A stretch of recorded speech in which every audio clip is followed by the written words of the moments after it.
Hello and welcome, everyone. Thank you for joining us for today's complimentary webinar from ICMI. Do the holidays stress out your contact center? Sponsored by White Pages Pro. I'm Christina Hammerberg, Associate Editor and Community Manager for ICMI, and I'm your host today. Before we begin, let's do a little console housekeeping. First, I'll ask that you take a moment to disable your pop-up blockers if they're on. You'll notice that there are several icons at the bottom of the console window. The first one allows you to see the presentation slides, so you'll want to make sure that that one stays maximized. Next is the Q&A icon. We will be hosting a live Q&A session at the end of this webinar, and you can participate by asking questions at any time during the presentation. All you have to do is type your question into that window and click Submit. If you are experiencing any technical problems during the presentation, you can click the question mark icon to access the event help guide. Clicking the other icons in the console will let you access our speaker bios, direct you to learn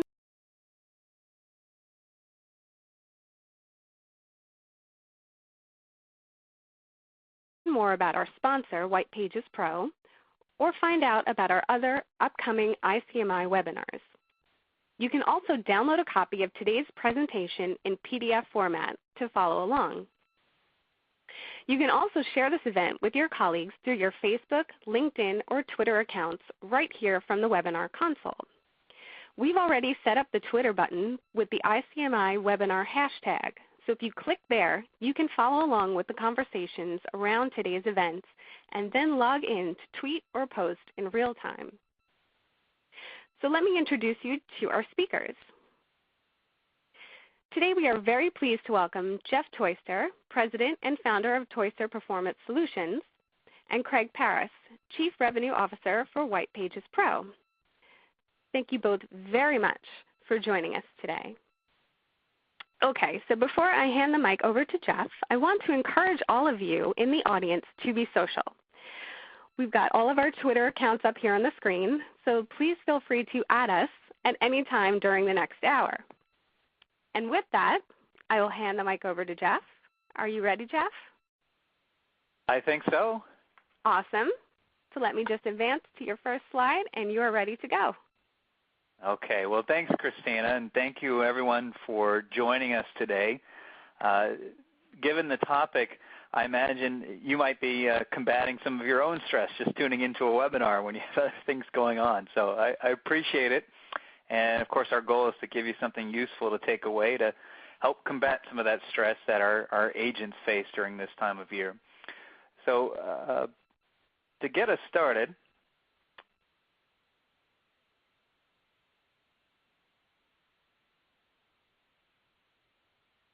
just a little bit about me.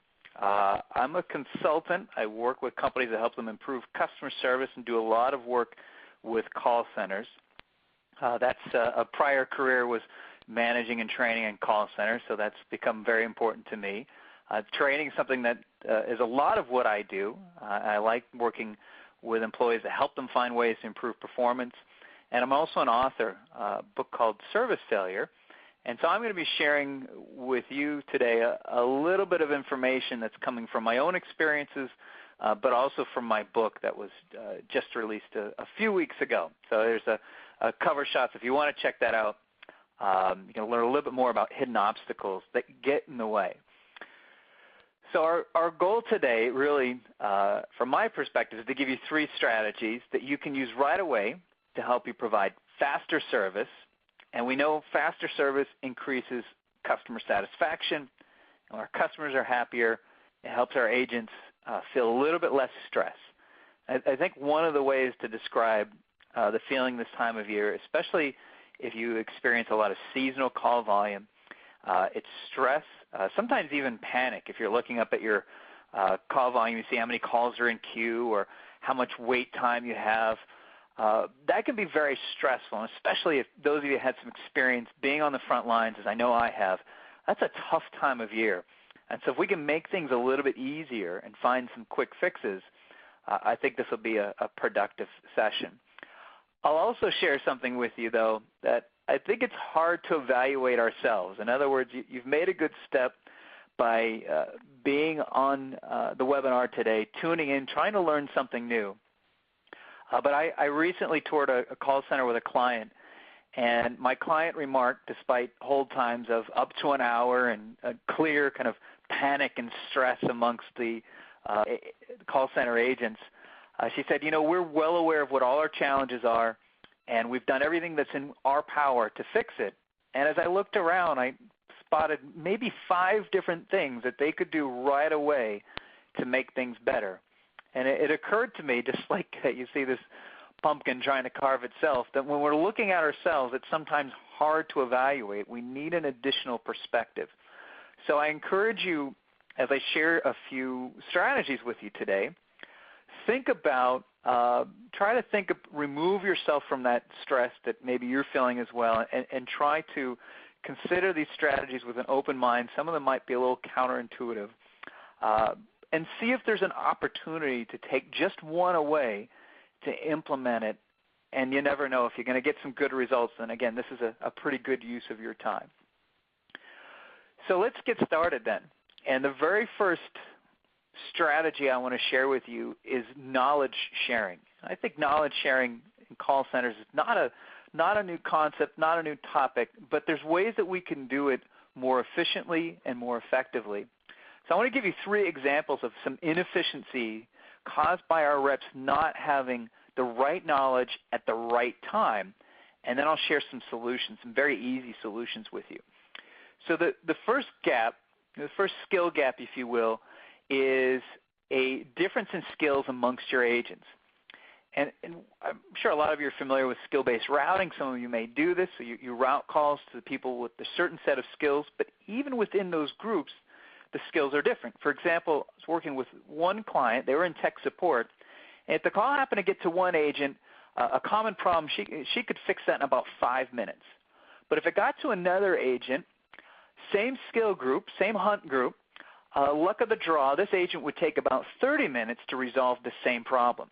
And so that's one example of inefficiency. If there's a knowledge or skill gap that's that wide within your team, then depending on who the call is routed to, it can be a huge difference in how much time it takes.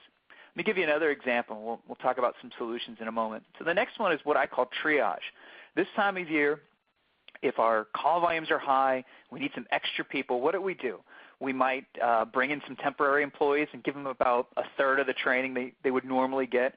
We might get some people from other departments that don't normally answer the phones to get on the phone with us. And of course the challenge there is the call might get routed to the first person who's kind of doing triage duty. I called a company the other day, and somebody was working, I think, from maybe their marketing team or some other department, and didn't really have the knowledge and skills to help me out. So guess what happens? I got a call again, or actually in this case, he had to have a colleague give me a call. So maybe our handle time is still looking good because the first call was pretty short. But the overall, it took 2 calls for me to resolve this, which of course adds to call volume. I'll give you one more example. I call this drowning information. So if we do provide updates, we do provide knowledge to our reps, but we're overloading them. So maybe they're spending too much time on a call searching for that latest update. What's the latest news on this product or this software release? Or maybe they have yesterday's bulletin but not today, so they give out the wrong info, which again can drive up call volumes, can decrease customer satisfaction, can make things take a lot longer. And so with all of these types of knowledge gaps, I want to share with you a few strategies that you can employ very quickly at little to no cost. Let me give you some quick fixes. First is pretty straightforward. If you distribute updates on a regular basis, distribute them in one bulletin. In other words, if I look at how reps and call centers are interacting with the latest and greatest information, it might come via a flurry of emails. It might come via instant message. It might come as a paper handout to people. There might be scrolling updates on display boards. There might be all kinds of information. But our goal is to give people the right information at the right time. So if you can simplify things and give just one daily bulletin or twice daily bulletin with all the most important information, maybe even links to other things, that's an easy way to make it easier for your reps to have the right knowledge. Give you another one is just simplifying your updates. Sometimes we want our reps to have so much information that we give them too much for them to really make sense of. So if you can stick to just the top few highlights, it's easier for your reps to find information that's timely and useful. I'll give you another one.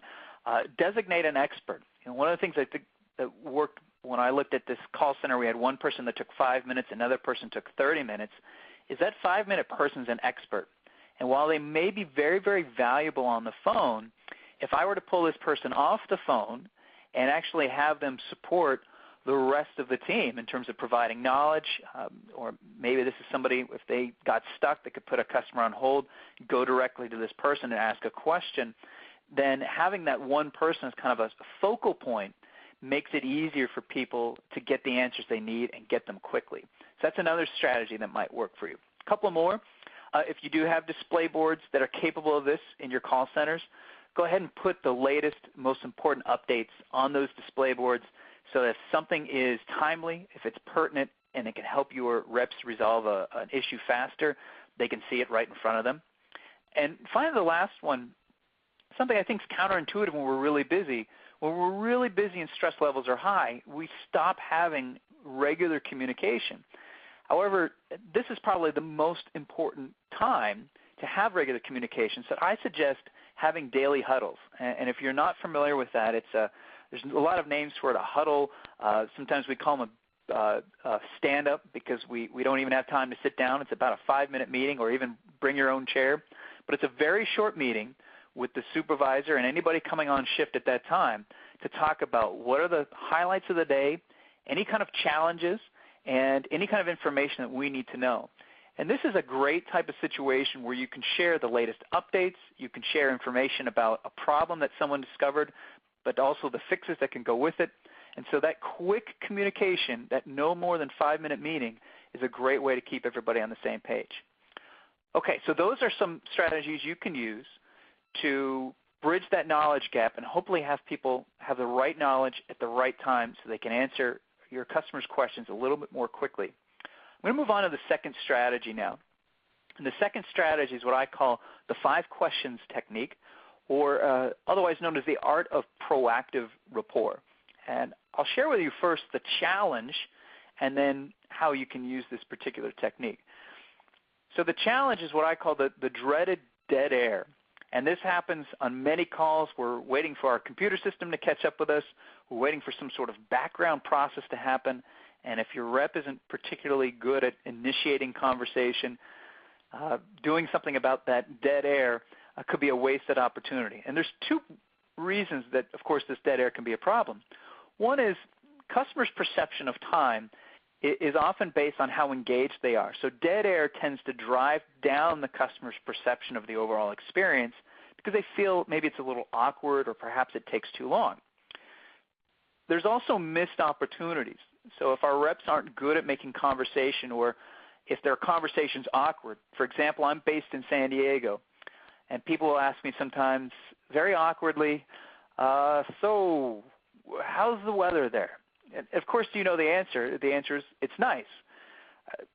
No more conversation. So if we had a better question or 2 to ask, we might capitalize on an opportunity. But if we don't, what might happen is more calls in the future. In other words, we resolve one problem today, but we miss an opportunity to resolve a second problem on the same call. And in the future, the very near future, we're going to get more calls from that same customer. So what can we do about this? What's an easy technique you can give your reps to bridge this? Well, the technique is called the 5-question technique, and it's a very simple strategy. What you do is you have each of your reps write down 5 questions that will help them create a little bit of rapport, so that increases customer perception of how well the service interaction went, and also uncover perhaps additional needs to serve. And by writing down 5 questions ahead of time, chances are in almost any situation, one of those questions will be appropriate or useful. And so I'll give you just a couple of very simple examples. If you are in tech support, a great question is everything else working? We solved this problem today. Is everything else working? I have a client that does this, and what's amazing is it extends the call time, but it reduces additional follow-up calls, and it also increases customer satisfaction. And it's also a more targeted question than, is there anything else I can help you with today? What's interesting about that is there anything else I can help you with today, is that we hear it so often as customers, we tune it out. So you have to come up with a question that's perhaps a little bit different or a little bit unusual to capture your customer's attention here. All right, let me give you another one. This time of year, if we're dealing with product sales, for example, you might ask, is this a gift?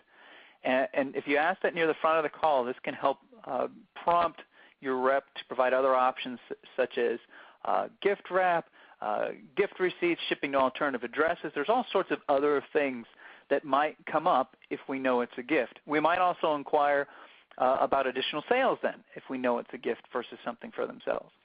And finally, another one, just geographic. If you work in a call center, you talk to people all over the country, you get to know a little bit about each part of the country. And an easy way to build rapport is to ask something. For example, another client of mine, about a month ago, they took a moment to ask any customer of theirs from the New York, New Jersey areas, how were you affected by Hurricane Sandy? And, you know, in the moment it's counterintuitive because if someone gives you an answer, this might increase your call time just a little bit. But it did two things for them that I think were very positive. One is it created a very strong connection, a very strong rapport. It made them feel more human to that customer, which of course increases customer satisfaction. But the second thing is it also uncovered additional needs. And so in this case, this was a company that was business to business. They were working with business owners. Some business owners were talking about some of their challenges with lost revenue, et cetera, and they were able to provide additional suggestions and additional solutions that in the long run retain customers and probably reduced follow-up calls as well. So overall call volume went down, even though that particular call may have gone up in length just a little bit by asking that question. But again, the important thing is to have these questions prepared and ready ahead of time so that your reps are able to use maybe one or two of them to establish some rapport, fill that dead air, and find additional ways to serve. And so this 5-question technique is a very simple exercise. It only takes about 5 minutes to help your reps work through this. Okay, so that's the second strategy.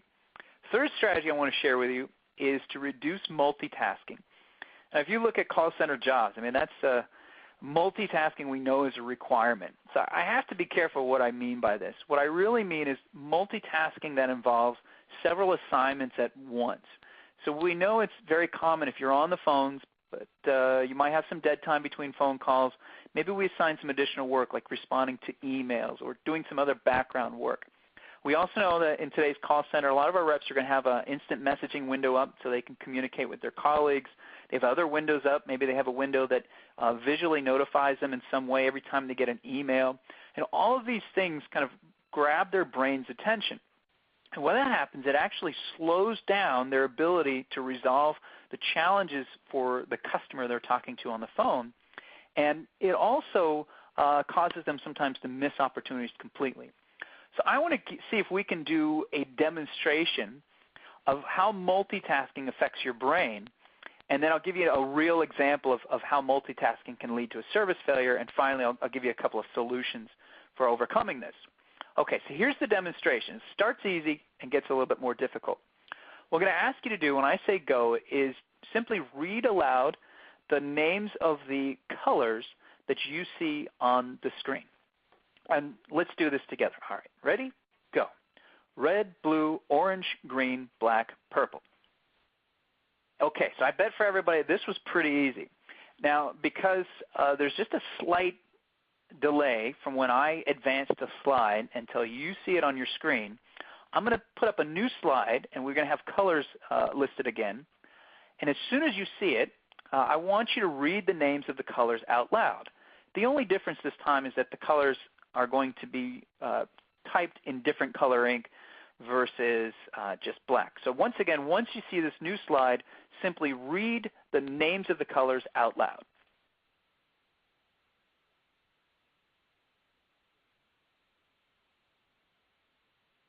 Okay, I bet that wasn't too difficult for you either, but maybe some of you noticed a little bit of something going on there. Now, one last challenge for you. I'm going to put up one more slide. It's going to look very similar to this one. Now this time, instead of reading the names of the colors, I want you to say out loud the color that the word is written in. For example, if we were to use this slide, instead of green, you would say purple because green is written in purple. So you're going to identify the color, not the word, and say that out loud instead. Now again, because we have a slight delay, I'll ask you to start on your own as soon as you see the next slide come up. Here it comes.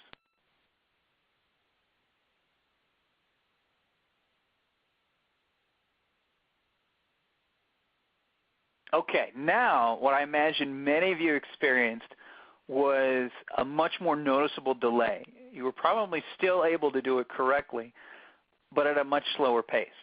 And that's what happens to our brain when we ask it to concentrate on more than one thing at a time. Our brains are physically capable of really only processing one conscious thought. So what happens is it has to kind of alternate rapidly between several conscious thoughts, or everything slows down just a little bit. And when we work slower, of course, that takes longer to resolve problems for our customers. It also means missed opportunities. So let me give you a real example of a service failure that was directly attributed to multitasking, and then again I'll share with you an example of how we can overcome that. So the example is something I do for fun. I play on a recreational level indoor soccer team. It's in a men's over 30 league, and we play on Thursdays. And when our season ends, the new one begins typically the very next week, and our schedule for the team is typically posted on the league's website by Sunday. Well, one Sunday I noticed that my team's schedule had not been posted, so I sent an email to the office. And here's the email that I sent to them. I'll give you just a moment to read that.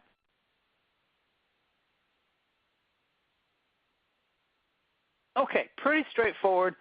I imagine this is a pretty simple request that anyone handling this email can process. But let me share with you the response I received. So this was it. By the way, I didn't edit out all the salutations and good afternoon and how are you, Jeff, and this is so-and-so responding. Nope, they just cut and paste a schedule into the body of the email and sent it off. But if you look carefully, look at when this email was sent. They did respond very quickly within minutes of my email. But if you look at the date, Sunday, June 3rd, now look at the dates of the schedule. You may notice a little bit of a problem. They weren't actually answering my question. Now, sometimes we can blame the customer. Customers aren't always precisely clear. I didn't say specifically the schedule for my next season. I just assumed that that would be the only schedule they could think of. So there was a small misunderstanding. So I was still at my computer. I sent this email. We've clarified it now, right? We've cleared up any miscommunication. Here's the email that I received in response. Okay, still not very helpful, right? Haven't answered my question. And so I think if we look at this from afar, it's easy for us to say, wow, this person really blew it. They weren't being very helpful at all. But now I want to share with you what was probably happening, because on Sundays there are plenty of soccer games going on at this facility, and I know that the person responding to this email was most likely multitasking. So they were answering phone calls, they were sending emails, and they probably had people coming up to them to ask them questions on a regular basis. So these are all different tasks that they were doing. And when we have a lot of tasks, so now think back to your call centers, if we have a lot of tasks, we tend to kind of rush through things, move a little faster. I've talked to plenty of people, experienced it myself. If I see that display board and it says we have 50 calls in queue and the average wait time is 30 minutes and our service level is at 20%, I might even panic a little bit. I really might start working a bit faster to get through this. And when that happens, of course, I miss opportunities. I'm not as focused. I don't concentrate. And so that's exactly what happened here with this email, is the person was trying to multitask. They didn't concentrate. And instead of solving my issue in one email, it actually ended up taking 3 to find out that it would be another week before they were going to write the schedule for the upcoming season, that I actually had a week off from league play. So this is the byproduct of multitasking, is that we actually take longer to do things even though we're busier. So it's a counterintuitive measure to say slow down, focus on one thing at a time. You'll actually work faster. So what can we do? How can we reduce this multitasking? What are some things that you can do immediately to make it easier for your reps to work more efficiently, more effectively, and not lose out on these opportunities to serve? Here's a few suggestions. One is to focus your reps on one task at a time. So whether it's answering incoming phones, emails, follow-up work, etc., help them focus on just one thing. The second thing is pretty straightforward as well, is give them the tools or the awareness to block out these distractions. In other words, once people are aware, they realize I can tune out some of these distractions if I consciously focus on them. If I make it a priority to focus on my customers and not on my colleague who's trying to get my attention or wrapping up this last email, etc. And then the last thing that you can do is change assignments to match volume and add variety. Now, if I'm going to focus someone on one task at a time, say, okay, you're on phones right now or you're on emails, what I can do is if the phone volume goes up, I can easily move people from email onto phones. And then as the volume goes back down, which we know in many of our call centers, it kind of goes up and down throughout the day, I can move more people from phones back to emails. So what it does is it still focuses them on one task at a time, but we have people who are able to meet demand where demand exists. The other thing that's interesting is a byproduct of focus is sometimes if we focus too much, we get into kind of autopilot mode, and again, we're just trying to get through things versus really concentrating. So by adding a little bit of variety to our reps' day, we make it a little bit easier for them to focus on each individual customer. And again, we reduce the opportunities for service failure because they're multitasking. Okay, so we've covered 3 strategies today. And I think you can use any of these immediately to provide faster service, increase customer satisfaction, reduce stress levels, and you can put these into use right away. And my hope for you is that you take at least one of them and try it out, even on a limited basis. It's really amazing if you do a little bit of a test with something, even something that seems a little counterintuitive, how well some of these can work. For example, I worked with a client where they, like many of us, thought it would be more efficient to have people take phone calls and then work on emails in between those calls. And when I got them to try separating the two and focusing people on emails and focusing people on calls, they noticed that everything went faster and errors also went down. But it took them committing to do that test, to do that trial, to see if it was actually going to work. So with that, with the spirit of trying something new, I'm going to give you one more technique, one more thing just to think about. I didn't put this in my slides because I know not everybody's going to be on board with this. So I'm just suggest think about it and try it. One other place where you may be able to reduce stress levels and get better performance are those display boards in your call center. And I think almost every call center has them, right? It's the board that says, here's how many calls we have in queue, here's the average wait time perhaps, our service level, basic information about that.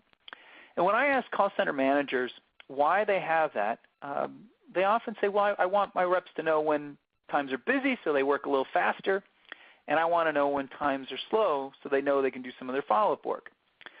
And if you think about that, there's some other byproducts of that display board. One of the byproducts is when your reps see big bad numbers on those display boards, their stress levels go up, and they do in fact work faster, which means they might miss opportunities to serve, and by working faster, it tends to generate more calls.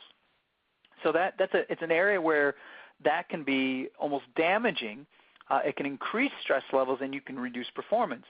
But the flip side is interesting too. I've talked to a lot of call center reps about that, and what they've often said is, when I get through a big push and we have this huge spike and it's all hands on deck and we get through the spike and now the call volume goes down, it's almost like a sigh of relief. I start working a little slower. They don't say it that way, but essentially I draw out from them that they're consciously working slower, taking too much time because they feel they have it. Instead of using that time to get through a backlog of wrap-up work or emails or update your CRM or whatever it is they can be doing with that time, essentially they're recovering from stress. They're doing as little as possible. So my additional bonus suggestion to you, if you're willing to try it, is use those display boards to display product information, messages of encouragement or motivation, but use the call volume data just for your supervisors, your planners, your schedulers, and don't display it during these times of stress, because we really want our reps to focus on one customer at a time and do the very best they can with each customer, and of course be as efficient as they can with each customer. So that's just an additional technique or additional strategy, I should say, that you may want to consider.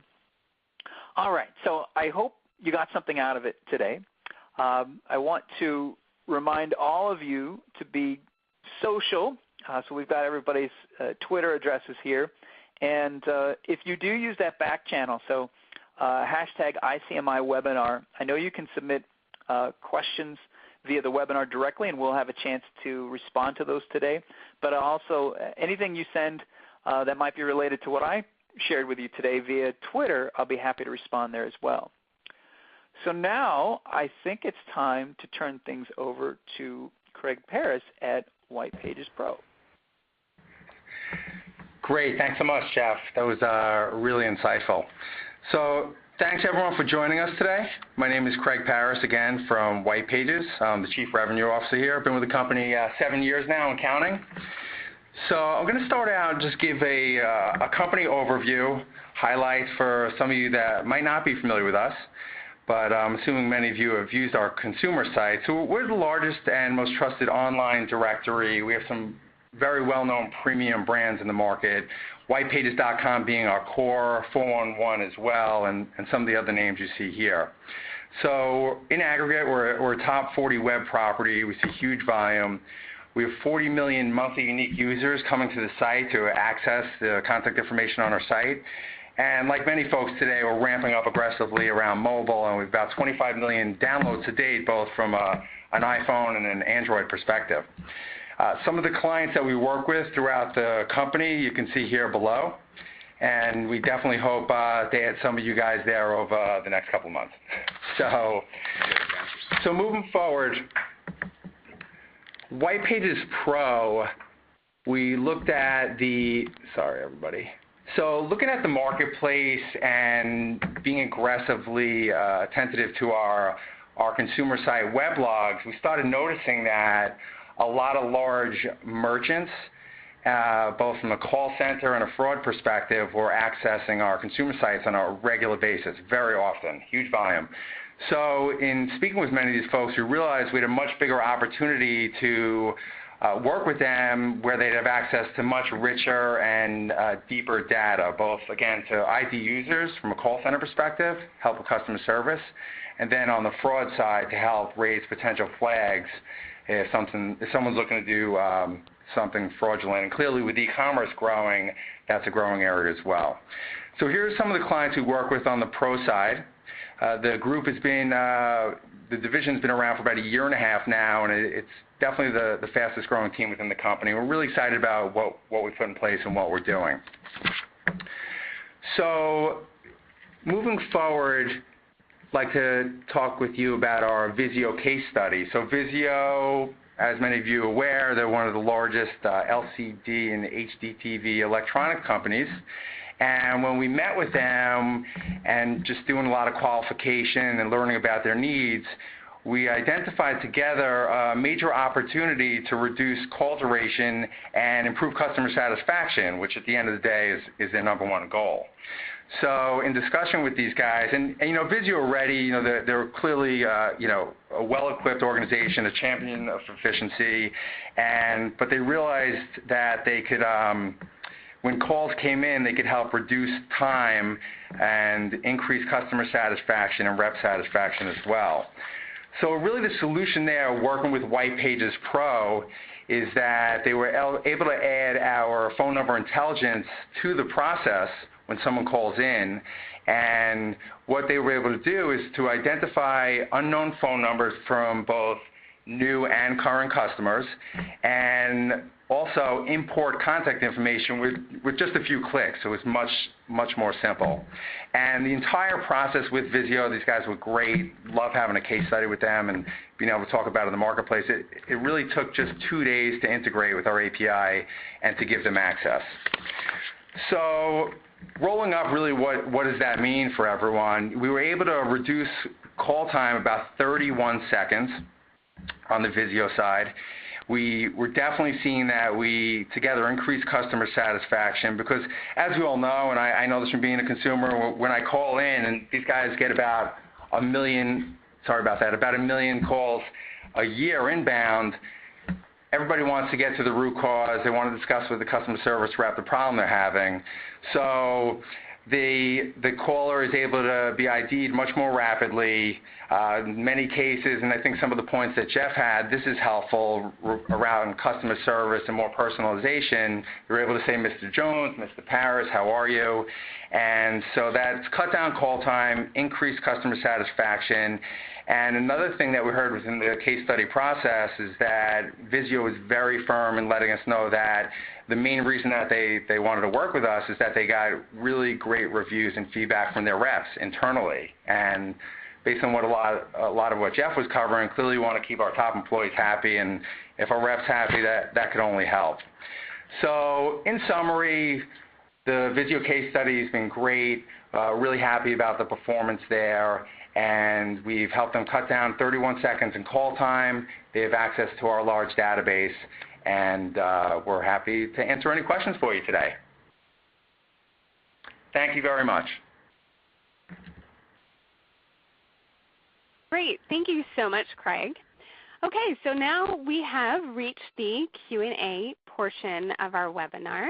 At this time, I will encourage everyone to continue asking questions, and so we can answer them in real time here on the webinar. So to get us started, I do have a question for Jeff. So, and it's basically around the point that you made about the 5 key questions and how they apply to temporary or seasonal workers, because this time of year in particular, and around the holiday time, a lot of contact centers have these workers that are, not typically in the center, that might have been brought in just to help out around the holidays. So how can they be applied, or how can those tips be applied for those particular contact center employees? Well, Christina, I think that's a terrific question for seasonal and temporary people. And I'd even add, I just call it the all hands on deck folks, or the triage people. In other words, the people we've kind of we've roped in for other departments and said, we need you to answer the phone. I know not all call centers are like that, but in some cases that's where it happens.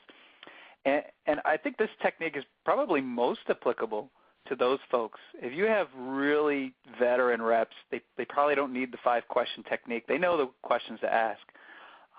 But as we also know that our temporary workers or seasonal workers, they probably don't get as much training, or at least they don't have as much experience as some of the other folks.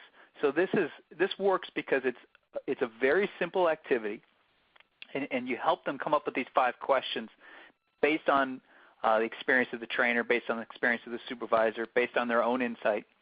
And the next thing that happens, though, is they use these questions to generate confidence. One of the challenges we see is with new employees is they haven't yet developed the confidence that they need to really communicate effectively with their customers. And when we don't have confidence, that adds to our stress levels. It also decreases our performance. That's just kind of a natural instinct. So by giving them a very simple technique like the 5 questions, you increase their confidence in developing rapport with their customers. Now, the interesting thing about confidence is confidence tends to translate directly to credibility. And what we don't want is our customer on the phone to realize, oh boy, I got routed to the wrong person. I got routed to someone who doesn't know what they're doing.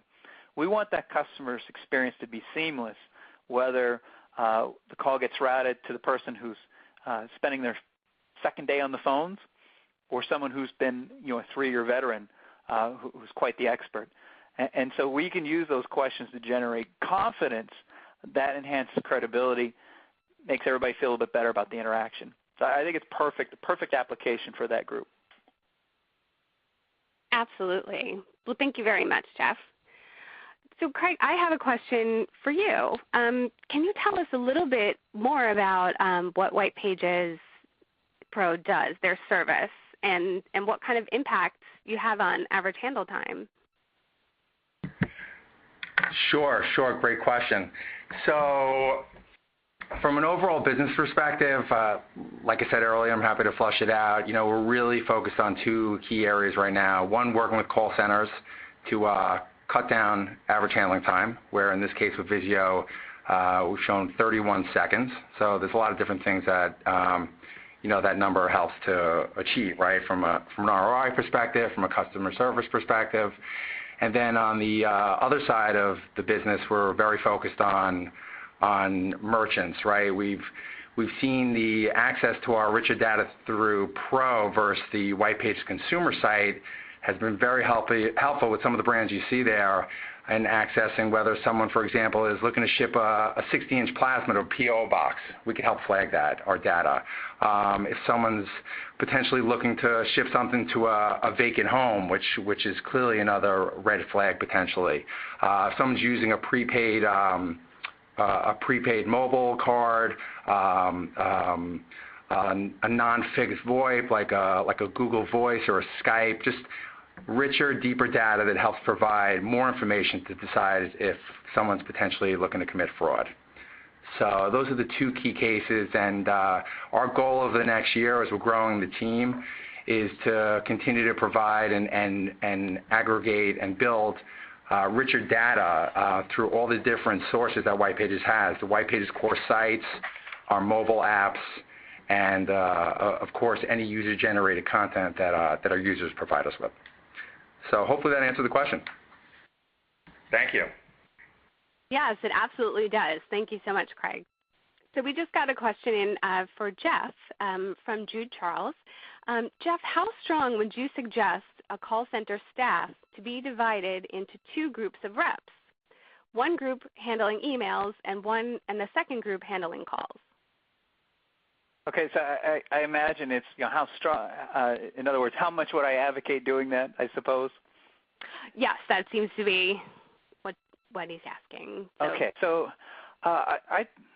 in a really small call center, I think it's going to be a little bit more difficult to do that. But anytime you get a little bit of size, I think this is an essential way to go. I've even done this. I once ran a call center with about 14 seats, so that's almost as small as you can get.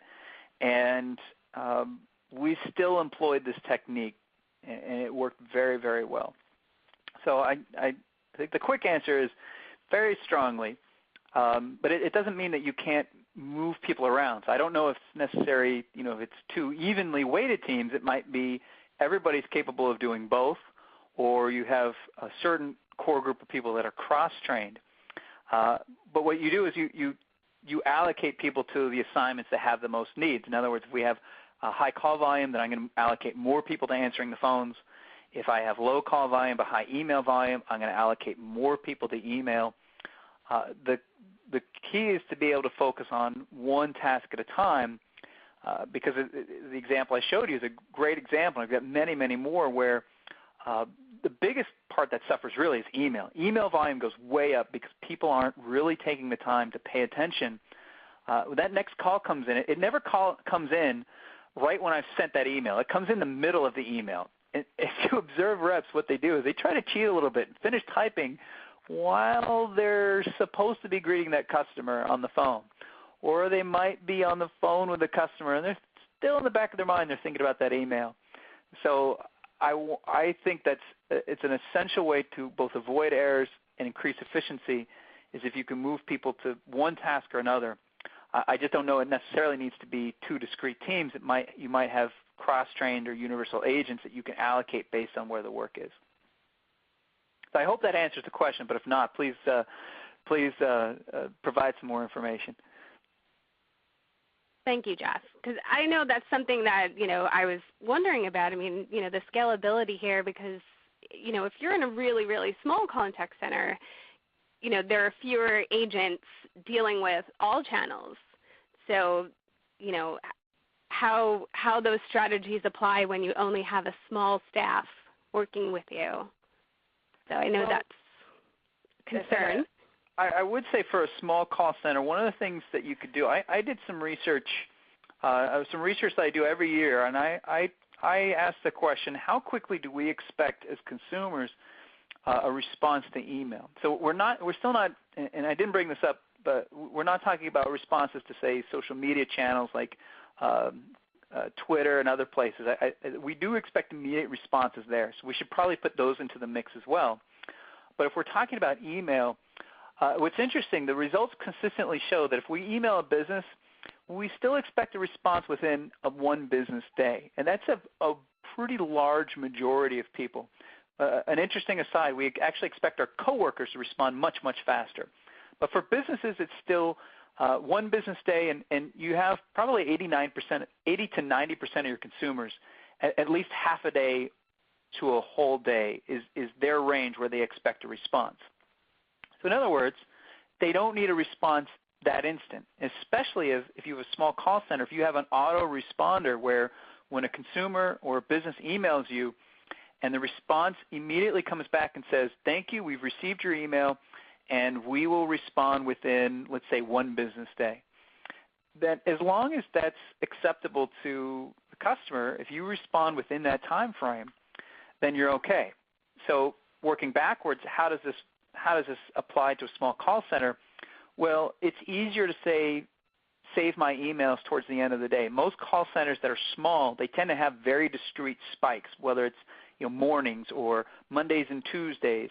And so if you know where that call volume is going to come in, you can focus your people on the call volume and then gradually save those emails for maybe later in the day, reallocate your staff to those emails and knock them out, and your customer's still going to be very happy. So in that sense, I think it's still very scalable for smaller centers. Perfect. Thank you so much, Jeff. Okay, so Craig, I have another question for you and for White Pages. So what kind of impact, you discussed the impact that you have on average handle time, but what about average time to answer?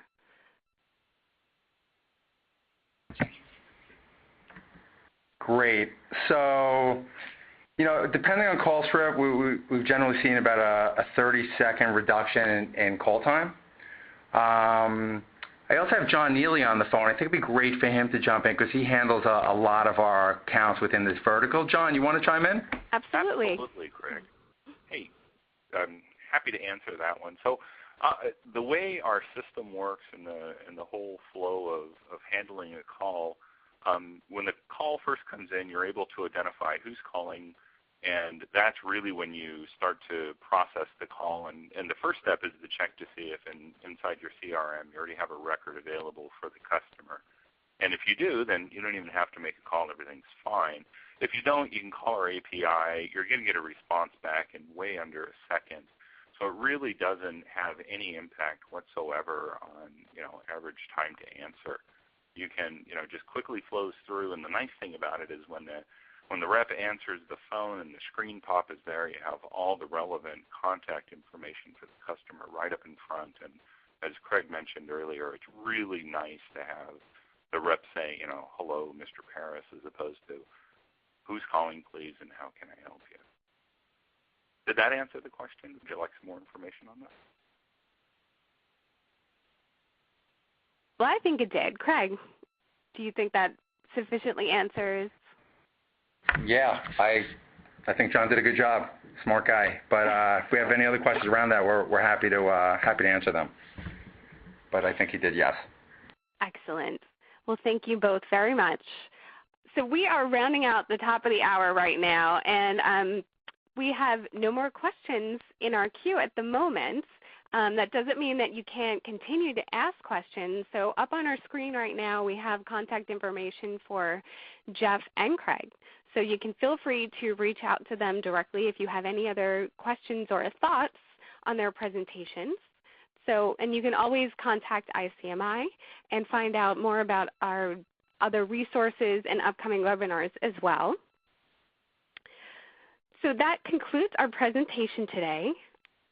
I would encourage you, I'm going to put up a slide now with a link to our feedback forum. We do encourage you to fill this feedback form out so that we know how we did today and we can better improve our webinars for you in the future.